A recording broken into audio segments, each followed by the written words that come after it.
Brand Sounds. Hi, my name's John Groves, and this is Brand Sounds, the platform for sound communications.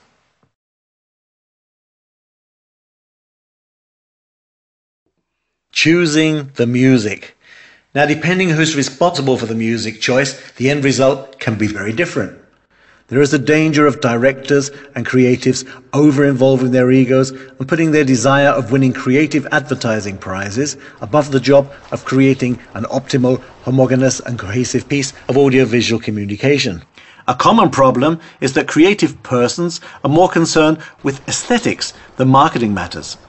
And sometimes they have, not so much knowledge of the communicative powers of music. But this is something that's going to disappear in the future when sound studies become a part of standard schooling. And some of these guys may even have the prime objective as to be regarded hip by their peers. Mainstream? Moi? I've experienced all the phases, like Yellow to the classic thing, Camina Burana, Fatboy Slim, Massive Attack, Moby, Buddha Bar, the cafes Kos and Del Mar, not to mention drum and bass.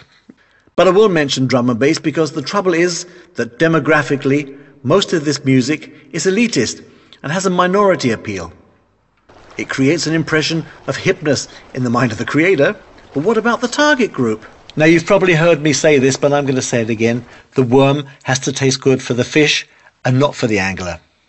But if we look at car advertising, which usually sets the standards for aesthetics, we went through a long period of using just that, drum and bass. One brand after another used the same music style, regardless of the brand attributes, the image or their target group.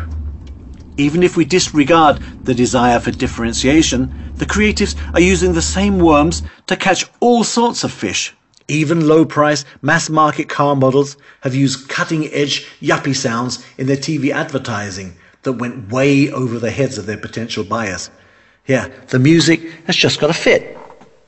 I make it sound simple, don't I? But it actually is that simple. The music must fit in one way or another. It must not alienate the receptor, or he's just going to switch his brains to standby, and he's not going to feel addressed. Look at the target group and decide on a style or genre that won't alienate him. Decide on what function the music should have.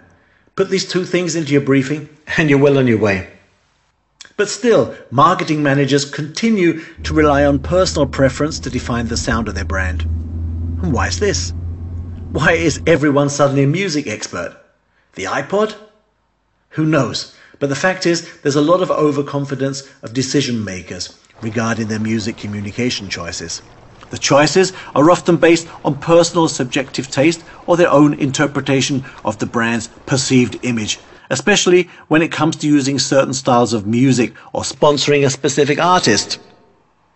Using the right music is important, but don't just take my word for it. There's a wealth of empiric evidence out there that proves that using the wrong music can actually harm the brand. For those of you who don't believe that there's a right or wrong music, I suggest that this evening you create the ambience for a romantic candlelight dinner for you and your partner, and then put on a CD of German marching music. That's going to get you both in the mood. You might be able to sneak a Duff music through for a campaign, but when we're talking about the sound of a brand, you can't risk learning by doing, especially considering that music has the potential to become a brand asset. Granted, we're only human, but in the present climate, brands just can't afford to make errors. Some say that if you're not making mistakes, you're not doing enough.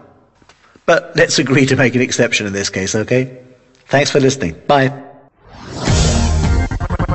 Brand Sounds.